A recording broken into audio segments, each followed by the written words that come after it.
Hello friends, welcome है आपके अपनी YouTube channel the exam mirror में। आज जो इस वीडियो में हम लोग टॉपिक कवर करने वाले हैं वो है इलेक्ट्रिक सेल, वैद्युत सेल हम लोग कवर करेंगे। फिर उसके बाद इलेक्ट्रोमोटिव फोर्स विद्युत वाहक बल, मतलब किसका, सेल का विद्युत वाहक बल हम लोग कवर करेंगे। फिर उसके बाद टर्मिनल पोटेंशियल डिफरेंस को कवर करेंगे। इतने टॉपिक हम लोग इस वीडियो में कवर करने वाले हैं। तो आइए हम लोग पहला टॉपिक पढ़ते हैं। जो हम लोगों का पहला टॉपिक है वो है इलेक्ट्रिक सेल, वैद्युत सेल क्या होता है।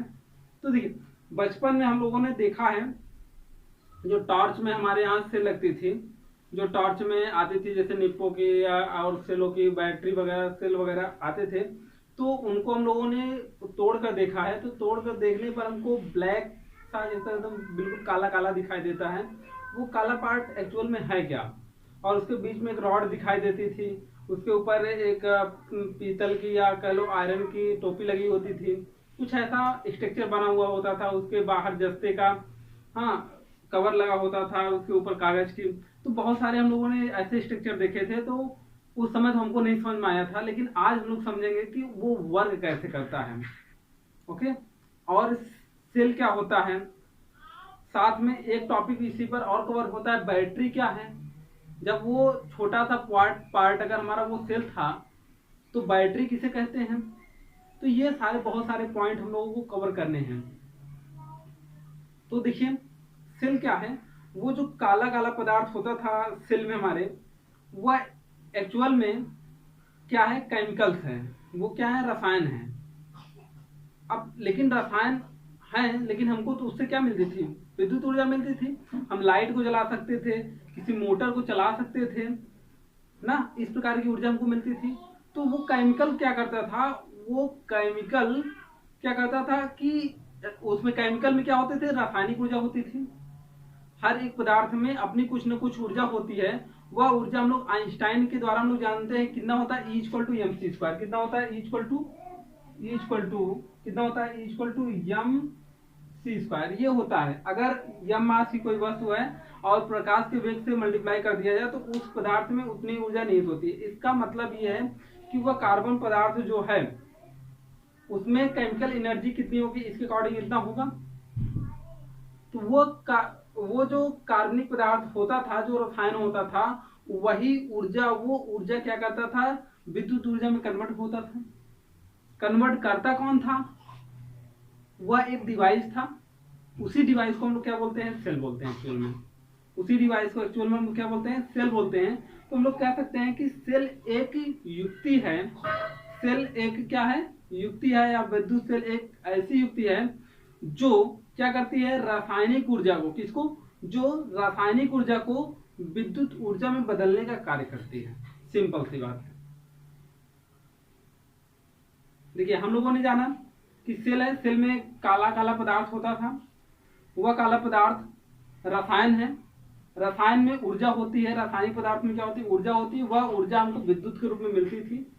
तो कन्वर्ट हुई ना, रसायन से किसमें कन्वर्ट हुई, विद्युत ऊर्जा में। तो कौन कन्वर्ट करने वाला, कौन है यहाँ पर कन्वर्ट करने वाला, हमारा क्या है, विद्युत सेल है। तो हम लोग कह सकते हैं सेल एक ऐसी युक्ति है, सेल एक ऐसी युक्ति है जो रासायनिक ऊर्जा को विद्युत ऊर्जा में कन्वर्ट करता है। ओके, आई बात समझ में। तो हमको यहाँ पर पता चल गया कि सेल क्या है। अब आगे बात आती है कि सेल रासायनिक ऊर्जा को विद्युत ऊर्जा में बदल रहा है। और इससे पहले हम लोगों ने पढ़ा था, इससे पहले हम लोगों ने प्रीवियस वीडियो में हम लोगों ने देखा था कि जो यहाँ पर धारा प्रवाहित होती है वो आवेश की प्रवाह के कारण। तो आपके माइंड में क्वेश्चन डेवलप होना ये चाहिए, क्या सेल जो है, क्या सेल आवेश को जनरेट करता है। तो इसका जवाब होगा नहीं, सेल आवेश को जनरेट नहीं करता है। तो कौन करता है, सेल का कार्य इतना होता है कि आवेश को एक स्थान से दूसरे स्थान तक ट्रांसफर करना, मतलब पॉजिटिव टर्मिनल से निगेटिव टर्मिनल तक ले जाना। ठीक है, तो जनरेट कहां से हो रहा है, जनरेट वो वहां पर होता है, इलेक्ट्रोलाइट्स होते हैं। आइए इसके केमिकल कंपोजिशन को समझते हैं, लेकिन इससे पहले हम लोग ये जानते हैं कि बैटरी क्या है। सेल के बारे में हम लोगों ने जान लिया कि सेल एक ऐसी युक्ति है, जिस प्रकार से हमको याद है उसी प्रकार से आपको याद हो जाना चाहिए। इसीलिए मैं परिभाषा को कई बार यहाँ पर आपसे कह रहा हूँ। सेल एक ऐसी युक्ति है जो रासायनिक ऊर्जा को विद्युत ऊर्जा में परिवर्तित कर देती है और आवेश के प्रवाह को निरंतर क्या करती, बनाए रखती है। ये नहीं कि एक बार ऊर्जा उत्पन्न हुई और फिर खत्म हो गई। इसीलिए धीरे धीरे जब केमिकल्स की एनर्जी समाप्त हो जाती है तो सेल क्या हो जाता है, खराब हो जाता है। लेकिन अब मार्केट में अब क्या, बहुत पहले से ही सेल को चार्ज करने की युक्ति भी आ गई, तो सेल अब चार्ज भी होते हैं, डिस्चार्ज भी होते रहते हैं। तो बहुत सारे ऐसे कारण हैं जो हम लोग इसी चैप्टर में कवर करेंगे आगे चलकर। पहले हम लोग पढ़ेंगे किरचॉफ लॉ, किरचॉफ लॉ के बाद हम लोग सेकेंडरी सेल पढ़ेंगे। तो सेकेंडरी सेल में हम बताएंगे कि सेल को चार्ज कैसे होता है, डिस्चार्ज कैसे होता है, वहां पर क्या क्या रिएक्शंस होते हैं, उन सब के बारे में हम लोग डिटेल स्टडी करेंगे। लेकिन आइए हम लोग बात करते हैं बैटरी की। पहले एक्चुअल में बैटरी क्या है? बैटरी सेलों का संयोजन है। सेल एक छोटी यूनिट है, जैसे हमारी बॉडी जो है कई सेलों से मिलकर बनी हुई है, तो हम लोग उसे बॉडी कहते हैं। ठीक है, सेल आए, सेल से टिश्यू जाए, टिश्यू से फिर ऑर्गन आए, फिर ऑर्गन से पूरी बॉडी स्ट्रक्चर बन गई। तो उसी प्रकार से यहाँ पर सेल है, कई सेलों को जब ऐड कर देते हैं तो बैटरी का निर्माण होता है। और बैटरी की पावर क्या होती है, सेल से स्वाभाविक सी बात है ज्यादा होगी, क्योंकि वो सेलों के संयोजन से बना हुआ है। ठीक है, तो आपको इसमें बेसिक डिफरेंस ये समझ में आ गया होगा कि सेल क्या है और बैटरी क्या है। ठीक है, ओके। यहाँ पर आपको यहाँ से बहुत सारे क्वेश्चन पूछे जाते हैं, ऐसे नॉर्मली भी व्यक्ति पूछ लेते हैं कि सेल क्या है, बैटरी क्या है, तो वो आपको पता हो गया होगा। अब आइए हम लोग बात करते हैं कि यहाँ पर मैकेनिज्म इसका क्या है, ये कैसे जनरेट होता है, यहाँ पर पॉजिटिव निगेटिव कैसे आते हैं, इन सब के बारे में हम लोग बात करेंगे। ठीक है, तो देखिए यहाँ पर परिभाषा आपकी विद्युत सेल की लिखी हुई है। अब हम लोग बात करते हैं कि यहाँ पर पॉजिटिव निगेटिव कैसे, मतलब इलेक्ट्रोलाइट्स क्या हैं, इलेक्ट्रोड क्या हैं, इन सब पर हम लोग बात करेंगे। एक कंटेनर ले लिए, इस कंटेनर में हम लोग क्या भरेंगे, इलेक्ट्रोलाइट्स भरेंगे। क्या भरेंगे, क्या, विद्युत अपघट्य भरेंगे। हिंदी में कह सकते हैं विद्युत अपघट्य। देखिए हम लोगों ने विद्युत अपघट्य को भर दिया। अब विद्युत अपघट्य के रूप में अधिकतर हम लोग सल्फ्यूरिक एसिड का प्रयोग करते हैं, मतलब H2SO4 का प्रयोग करते हैं। किसका प्रयोग करते हैं, H2SO4 का यूज करते हैं। ठीक, अब इसमें हम लोग एक इलेक्ट्रोड डाल देते हैं, और यहाँ पर दूसरा कोई धातु का ही इलेक्ट्रोड होगा, ध्यान देना, अलग अलग धातुओं के इलेक्ट्रोड होंगे। अब यहाँ पर आपकी जानकारी के लिए इसे हम लोग क्या बोलते हैं, ये जो H2SO4 है इलेक्ट्रोलाइट बोलते हैं।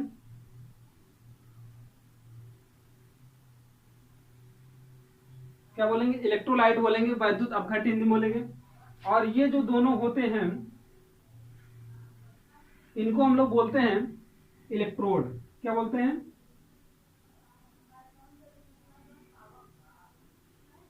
इलेक्ट्रोड बोलेंगे। ठीक है, इलेक्ट्रोड बोलेंगे। अब बात आती है कि ये बने किसके होते हैं, तो मेनली अगर हम लोग बात करें सिंपल मैकेनिज्म की, तो यहाँ पर एक कॉपर का होता है, एक क्या होगा, कॉपर का होगा, दूसरा क्या होगा, जिंक का होगा। ठीक है, दो छड़ें देखिए, दोनों धातु की हैं, दोनों, एक कॉपर का एक जिंक का है, दोनों को किसमें, इलेक्ट्रोलाइट्स में डुबाई गई। तो अब कॉपर की छड़ें क्या हो जाती हैं, पॉजिटिव हो जाती हैं, और जिंक की छड़ें क्या हो जाती है, निगेटिव हो जाती हैं। देखिए ये कॉपर की जो क्षण है, ये क्षण क्या हो जाएगी, पॉजिटिव हो जाएगी, और इसकी निगेटिव, जिंक की क्षण क्या हो जाएगी, निगेटिव हो जाएगी। ये किस कारण से पॉजिटिव निगेटिव हो रहा है, इसका रिएक्शन है। रिएक्शन हम लोग जब सेकेंडरी सेल पढ़ेंगे तो वहां पर मैं आपको समझा दूंगा। ठीक है, आप इतना जानिए कि कॉपर की क्षण क्या हो जाती है, पॉजिटिव हो जाती है, और जिंक की क्षण क्या हो जाती है, निगेटिव हो जाती है। ठीक, अर्थात हम लोग ये कह सकते हैं कि जब एक पॉजिटिव और एक निगेटिव हुआ तो इनके बीच पोटेंशियल का डिफरेंस हुआ। जो पोटेंशियल का डिफरेंस हुआ, इसमें करंट क्या होना चाहिए, जनरेट होना चाहिए। इसमें हम लोग एक एक्सटर्नल कोई क्या लगा देते हैं, सर्किट लगा देते हैं। जब इसमें एक्सटर्नल सर्किट हम लोग लगा दिए, ए और बी लगा दिए, तो यहाँ पर करंट फ्लो होने लगता है। क्या होता है, करंट फ्लो होने लगता है। अब यहाँ पर आपको कई पॉइंट याद रखने होंगे, जो कई जगह कंपटीशन में भी वर्क करता है, आता डायरेक्टली क्वेश्चन आ जाता है। और यहां से भी हम लोगों को कई टॉपिक देखने को मिलेंगे। ध्यान देना, आपसे अगर कहा जाए कि यहां पर करंट जो है वाय परिपथ में, देखिए वाय परिपथ मतलब हम लोग बात करेंगे, ये हमारा इलेक्ट्रोलाइट है। ठीक है, कंटेनर में भरा हुआ इलेक्ट्रोलाइट है, जहां पर ये इलेक्ट्रोड डूबे नहीं हुए हैं। उसके ऊपर की हम लोग अगर बात करेंगे तो ये वाय परिपथ होगा, इसके अंदर बात करेंगे तो इंटरनल होगा, ठीक है, अंदर का परिपथ होगा। अब देखिए इसमें अगर हम लोग बात करें, जो रेजिस्टेंस में वोल्टेज जा रहा है, इसमें जो रेजिस्टेंस में धारा जा रही है, जो रेजिस्टेंस में क्या जा रही है, धारा जा रही है, वो पॉजिटिव टर्मिनल से निगेटिव टर्मिनल की ओर जाती है। जैसे हम लोग हर एक पॉइंट में पढ़ते हुए आ रहे हैं कि धारा पॉजिटिव से निगेटिव की ओर जाती है, ठीक है। लेकिन क्या है, सेल के अंदर धारा क्या होती है, जो करंट होता है वो निगेटिव टर्मिनल से पॉजिटिव टर्मिनल की ओर आता है। सेल के अंदर क्या होते हैं, इलेक्ट्रॉन निगेटिव टर्मिनल से पॉजिटिव टर्मिनल की ओर आते हैं, ओके, जनरेट होती है। यहाँ पर हम लोग बात कर सकते हैं कि हमको सेल का मैकेनिज्म समझ में आ गया, और बाकी इसके जो डिटेल होगा सेकेंडरी सेल में हम लोग इसके रिएक्शन कैसे है, ये पॉजिटिव कैसे हुआ, ये निगेटिव कैसे हुआ, तो आगे हम लोग जो वीडियो आएगा उसमें हम लोग डिस्कस कर लेंगे, ठीक है। क्योंकि यहाँ पर काफी लंबा हो जाएगा, तो हम लोग कई टॉपिक यहाँ पर पढ़ने भी हैं, तो आपको समझ में आया होगा। अब यहाँ पर एक बात आती है कि ये जो इलेक्ट्रॉन इस साइड में आएगा, ये इलेक्ट्रॉन जो इस साइड में आएगा, तो यहाँ से यहाँ तक आने में यहाँ पर भी एक रेजिस्टेंस लगेगा उसको।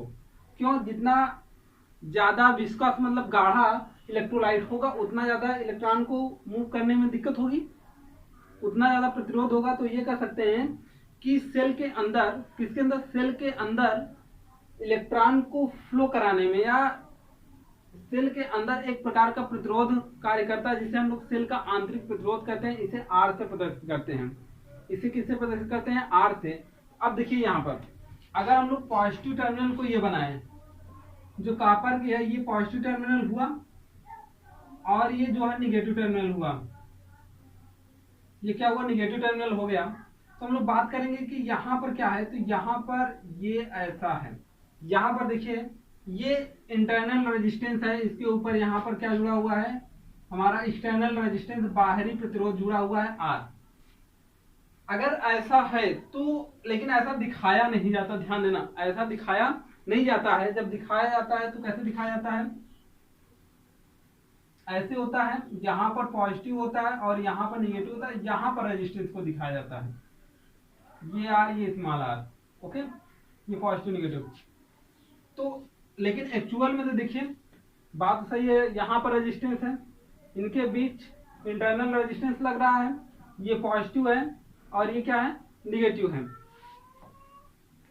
तो सही कौन होना चाहिए, ये सही होना चाहिए और ये गलत होना चाहिए। लेकिन एक्चुअल में जो हम लोग देखते हैं ये गलत होता है, ये क्या होता है, सही होता है। ऐसा क्यों, तो इसके बारे में जानिए। हम लोग जानते हैं कि यहाँ पर जो रेजिस्टेंस होगा वो टोटल रेजिस्टेंस, ये और ये टोटल ऐड होता है। टोटल क्या होता है, ऐड होता है, क्योंकि पूरे परिपथ की बात की जाती है। और यहाँ पर क्या हो रहा है कि अगर ऐसा देखा जाए तो एक टर्मिनल ये है, एक टर्मिनल ये है, और यहाँ पर दोनों समांतर रूप से कार्य कर रहे हैं, पैरेलल। हम आपको बता चुके हैं सीरीज और पैरेलल कॉम्बिनेशन रेजिस्टेंस कैसा होता है। मैं आप इसी वीडियो में लिंक प्रोवाइड कर दूंगा, वहां पर आप देख लीजिए जो ना देखे हो, ठीक है। तो देखिए यहाँ पर, तो इसीलिए इसे हम लोग ऐसा शो कराते हैं, क्योंकि ये भी सीरीज में ही हमको काउंट करने को मिल जाए, नहीं तो हम लोग क्या कर सकते हैं, कैलकुलेशन में गलती कर सकते हैं, ठीक है। इसी पर्पज से ऐसा इसका सिंबल दिखाया जाता है। आई आपको क्लियर हो गया होगा कि इलेक्ट्रिक सेल क्या है।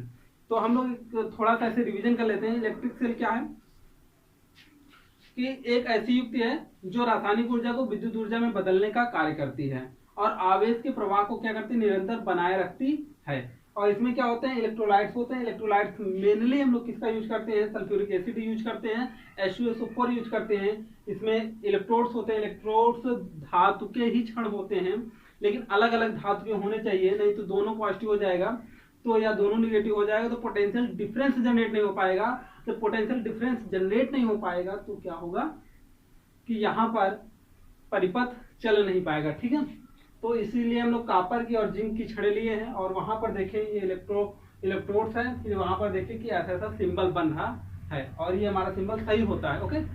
तो आपको समझ में आ गया होगा कि यहाँ पर इलेक्ट्रिक सेल क्या है। अब आइए हम लोग बात करते हैं कि ईएमएफ क्या है, इलेक्ट्रोमोटिव फोर्स क्या है, सेल का विद्युत वाहक बल क्या है। आइए देखते हैं ईएमएफ ऑफ सेल, सेल का विद्युत वाहक बल क्या है। देखिए हम लोग बात करेंगे विद्युत वाहक बल, सेल का विद्युत वाहक बल, ईएमएफ ऑफ सेल क्या है। देखिए किसी आवेश को देखिए यहाँ पर आवेश रहेगा, यहाँ पर इलेक्ट्रोड पर मान लेते हैं कापर का इलेक्ट्रोड है, तो इस इलेक्ट्रोड पर इस इलेक्ट्रोड पर आवेश रहेगा। देखिए जैसे हम लोग क्या करते हैं, आप ईएमएफ ऑफ सेल हम लोग जानेंगे। तो ईएमएफ ऑफ सेल क्या होता है कि जैसे हम लोग कह सकते हैं कि किसी वस्तु को एक स्थान से दूसरे स्थान तक ले जाते हैं, किसी वस्तु को एक स्थान से दूसरे स्थान तक ले जाते हैं, तो हमें कुछ ना कुछ कार्य करना पड़ता है, हमें कुछ ना कुछ क्या करना पड़ता है, कार्य करना पड़ता है। तो उस किए गए कार्य और जो वस्तु ले जा रहे हैं, ठीक है, उसके अनुपात को ही हम लोग क्या कहेंगे, यहां पर ईएमएफ कहेंगे, उसका कितना कर सकता है वो, ठीक है। तो अब ये कह सकते हैं कि जब हम किसी वस्तु को मान लेते हैं, इस मार्कर को एक स्थान से दूसरे स्थान तक ले गए, इस पॉइंट से इस पॉइंट तक ले गए, तो हमें फोर्स लगाए और फोर्स लगाकर हमने क्या किया, वर्क डन किया, फोर्स लगाए और फोर्स लगाकर यहां से यहां तक ले गए, तो हमें क्या करना पड़ा, वर्क डन करना पड़ा। इस वर्क डन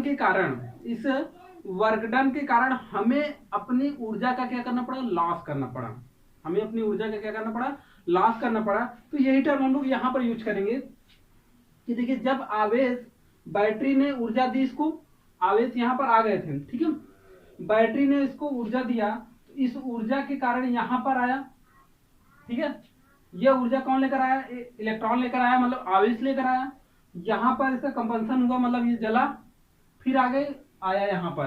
तो मतलब बैटरी लगातार ऊर्जा दे रही, ऊर्जा मतलब व्यय हो रही है, ऊर्जा क्या हो रही है, व्यय हो रही है।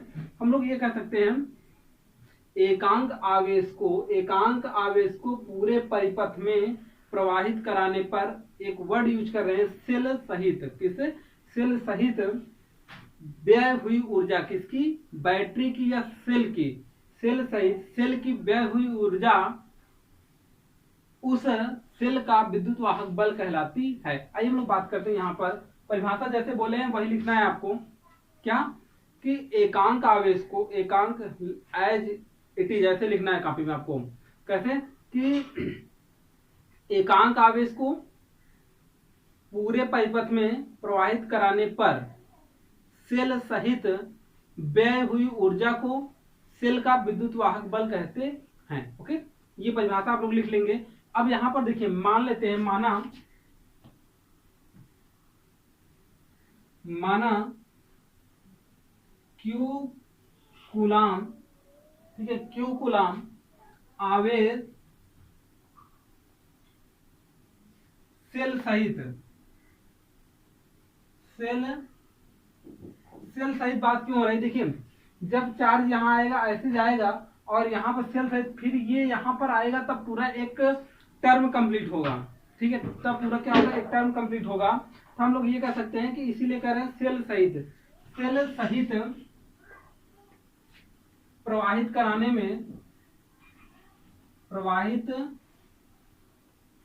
में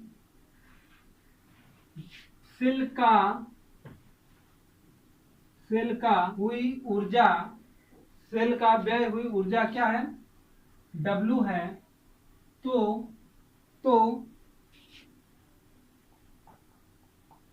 सेल का विद्युत वाहक बल, सेल के विद्युत वाहक बल को E से रिप्रेजेंट करते हैं। तो देखिए यहाँ पर व्यय हुई ऊर्जा क्या है, W है, और आवेश क्या जा रहा है, Q, ये क्या कहलाएगा, सेल का विद्युत वाहक बल। अब देखिए अब बात आती है कि इसका यूनिट क्या होगा, मात्रक क्या होगा। तो देखिए वर्ग की यूनिट हम लोग जानते ही हैं, क्या होता है, जूल होता है, और आवेश का मात्रक क्या होता है, कूलाम होता है। हम लोग जूल पर कूलाम कर सकते हैं, और जूल पर कूलाम को हम लोग एक और नाम से जानते हैं, वोल्ट। क्या होता है, वोल्ट इक्वल टू जूल पर कूलाम, किससे जानते हैं, जूल पर कूलाम से जानते हैं। अब बात आती है कि वोल्ट की परिभाषा अगर आपसे कोई पूछ ले तो क्या बताओगे। तो जो हम बता रहे हैं वही आपको एज इट इज कॉपी में नोट करना है। तो देखिए कैसे, एक वोल्ट क्या होता है, तो हम लोग बात करेंगे हम लोग बात क्या करेंगे कि एक कूलाम आवेश को कितने, एक कूलाम आवेश लेंगे यहाँ पर, एक कूलाम आवेश को वो पूरे परिपथ में सेल सहित प्रवाहित कराने पर, ठीक है। जैसे ये हमने स्टेटमेंट को दिया था सेल का विद्युत वाहक बल परिभाषा जो हमने दिया था, एज इट इज वैसे यूज करेंगे हम लोग कि एक कूलाम आवेश को पूरे परिपथ में प्रवाहित कराने में सेल सहित सेल द्वारा व्यय हुई ऊर्जा यदि 1 जूल हो, कितना हो, 1 जूल हो, तो सेल का विद्युत वाहक बल कितना होगा, 1 वोल्ट होगा। आई बात समझ। तो आई होप आपको क्लियर हो गया होगा कि सेल का विद्युत वाहक बल क्या है, ठीक है। और उसके बाद ये फॉर्मूला आपको याद रखना है कि इक्वल टू W/Q, और यहाँ पर वोल्ट इसका मात्रक होता है, ठीक है, या जूल पर कूलाम भी लिखा हुआ होता है, ठीक है। अब हम लोग आगे बढ़ते हैं इसी में, वो हम लोग क्या है, टर्मिनल पोटेंशियल डिफरेंस है, टर्मिनल पोटेंशियल डिफरेंस, ठीक है। तो आइए हम लोग देखते हैं टर्मिनल पोटेंशियल डिफरेंस क्या है। देखिए हम लोग टॉपिक जो अगला पढ़ने वाले हैं वो क्या है, टर्मिनल विभवांतर, मतलब ये कह सकते हैं टर्मिनल पोटेंशियल डिफरेंस क्या है। तो देखिए हम लोग अभी पढ़ चुके हैं कि किसी आवेश को किसी परिपथ में प्रवाहित कराते हैं तो हमें क्या करना पड़ता है, कार्य करना पड़ता है, हमें मतलब बैटरी को या सेल को कार्य करना पड़ता है या व्यय ऊर्जा व्यय करनी होती है। तो इसी प्रकार से हम लोग ये कह सकते हैं कि किसी आवेश मतलब ये सेल होगा, सेल से ये देखिए यार ध्यान देना, ये सेल है, ठीक है। इस सेल से आवेश जनरेट होगा, यहाँ पर आवेश आएगा तो यहाँ पर इस स्थान से इस स्थान तक जाने में कुछ ऊर्जा व्यय होगी, वह ऊर्जा W1 हो जाएगी, और आगे यहाँ पर W2 और यहाँ पर W3। जब W1 ऊर्जा व्यय हो रही है तो यहाँ पर विभवांतर कितना W1 जनरेट हो रहा है, यहाँ पर W2 और यहाँ पर W3 जनरेट हो रहा है। अगर हम लोग टोटल वर्क डन की बात करें यहाँ से यहाँ तक जाने के लिए तो कितना जनरेट हो रहा है, W, कितना जनरेट हो रहा है, W, मतलब जनरेट क्या, इतना व्यय ऊर्जा करना पड़ रहा है, किसको, सेल को। हम लोग ये कर सकते हैं। अब देखिए सिंपल सा लैंग्वेज है, परिभाषा है ये किसी टर्मिनल विभवांतर की, क्या है कि किसी आवेश को मतलब ये कह सकते हैं एकांक आवेश को किन्हीं दो बिंदुओं के बीच मतलब ये दो बिंदु ले लो या ये दो बिंदु ले लो या ये दो बिंदु ले लो या यहाँ से दो बिंदु ले लो, किन्हीं दो बिंदुओं के बीच प्रवाहित कराने में व्यय हुई ऊर्जा और उस आवेश के मान के अनुपात को उन बिंदुओं के बीच का विभवांतर कहते हैं। आई बात समझ। अब देखिए यहाँ पर हम लोग मान लेते हैं, माना Q आवेश सेल द्वारा प्रवाहित कराया जाता है। Q आवेश किसके द्वारा प्रवाहित कराया जाता है, सेल द्वारा प्रवाहित कराने में यदि किया गया कार्य कितना हो, W हो, तो सेल का विद्युत वाहक बल कितना होगा, माना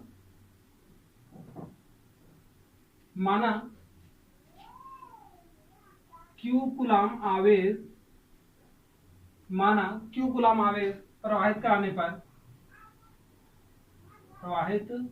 कराने पर, ठीक है, सेल द्वारा व्यय हुई ऊर्जा मतलब किया गया कार्य कर सकते हैं W हो, तो ऐसा हम लोग लिख सकते हैं सेल का विद्युत वाहक बल E = W/Q, जैसे अभी हम लोग पीछे पढ़े थे, ठीक है। तो क्या हो गया, E = W/Q, बट हम लोग ये कह सकते हैं W1 W2 W3 तीनों को ऐड करेंगे किसके बराबर आना चाहिए, W के बराबर। हम लोग ये कह सकते हैं कि E = W1 W2 और W3 अपान क्या हो जाएगा, Q, ऐसा हो सकता है। और ये भी लिख सकते हैं E = W1/Q प्लस W2 अपान क्या हो जाएगा, Q, प्लस W3 अपान क्या हो जाएगा, Q, ये हो सकता है। अब देखिए हम लोग पिछले चैप्टर में पढ़े हैं कि क्या होता है कि किसी एकांक आवेश को पूरे परिपथ में प्रवाहित कराने पर यदि किया गया कार्य W और आवेश का अनुपात Q हो, तो वहां पर पोटेंशियल डिफरेंस कितना होता है, V होता है। पोटेंशियल डिफरेंस क्या होता है, V होता है। तो इस आधार पर हम लोग E = क्या ले सकते हैं, E = V1 V2 V3, ये हो सकता है V1 V2 और V3। इस प्रकार से हम यहाँ पर पोटेंशियल डिफरेंस क्या हो गया, कि जो यहाँ पर विद्युत वाहक बल होगा, इन अलग अलग स्थानों पर जो किया गया कार्य होगा, अलग अलग परिपथ हैं वहां पर, तो अलग अलग विभवांतर के योग की क्या होता है, बराबर होता है। यही होता है टर्मिनल पोटेंशियल, कि किसी आवेश को दो बिंदुओं के बीच प्रवाहित कराया जा रहा है, तो उन बिंदुओं के बीच किया गया कार्य और आवेश के मान के अनुपात को ही उन बिंदुओं के बीच का विभवांतर कहते हैं। आई होप आपको ये समझ में आया होगा। हम लोगों ने यहाँ पर 3 टॉपिक कवर किए। पहला इलेक्ट्रिक सेल, दूसरा ईएमएफ ऑफ सेल, सेल का विद्युत वाहक बल क्या होता है, फिर टर्मिनल पोटेंशियल डिफरेंस को कवर किया। आई होप आपको ये लेक्चर समझ में आया होगा। इसी प्रकार हम लोग क्या कर रहे हैं, इसी प्रकार से आपका ये जो है क्रमबद्ध तरीके से चलता रहेगा और कुछ ही दिनों में आपकी फिजिक्स जो है ये खत्म हो जाएगी। तो आप एक प्रॉपर नोट्स बनाने के लिए, एक अच्छे तरीके से तैयारी करने के लिए, पढ़ने के लिए, कंपटीशन के सारे क्वेश्चन को एनालाइज करने के लिए हमारे चैनल से बने रहिए और प्रॉपर वीडियो देखने के लिए द एग्जाम मिरर चैनल को सब्सक्राइब करिए और बच्चों को फायदा पहुंचाने के लिए उन्हें शेयर करिए इस वीडियो को। और जो आपको ऐसा लग रहा हो कि जो टॉपिक आपको ना समझ में आ रहा हो, उसे कमेंट करिए, सर ये समझ में नहीं आ रहा है, तो उसके लिए अलग से वीडियो बनाई जाएगी। और जो आपको कमियां दिख रही हो वीडियो में, तो आप वीडियो को डिसलाइक कर सकते हो, लेकिन हाँ, डिसलाइक करने से पहले आपको बताना पड़ेगा, कमेंट में आपको प्रॉपर लिख देना है, सर मैंने इस वजह से डिसलाइक किया। अगर ऐसी कोई बात नहीं है तो आप वीडियो को लाइक करो, शेयर कर दो और सभी के का भला करो, ठीक है। तो मिलते हैं अगले वीडियो में। अगले वीडियो में हम लोग बात करेंगे कि इंटरनल रेजिस्टेंस क्या होता है, जो हम लोगों ने यहाँ जाना था, क्योंकि इंटरनल रेजिस्टेंस क्या होता है। अगले वीडियो में हम लोग पूरे इंटरनल रेजिस्टेंस पर बात करेंगे। वहां पर 3 या 4 प्रकार के फॉर्मूले हम लोग डिराइव करते हैं और फिर उसके बाद वहां पर न्यूमेरिकल को जानेंगे। फिर उसके बाद हम लोग किरचॉफ लॉ की ओर चलेंगे। ओके, तो बहुत सारे, फिर उसके बाद सेकेंडरी सेल पर चलेंगे। तो बहुत सारे इसमें हम लोग टॉपिक कवर करने हैं। तो हर एक टॉपिक को अच्छे तरीके से कवर करने के लिए, पढ़ने के लिए हमारे चैनल के साथ बने रहिए। वीडियो को लाइक सब्सक्राइब करते रहिए। मिलते हैं अगले वीडियो में। धन्यवाद।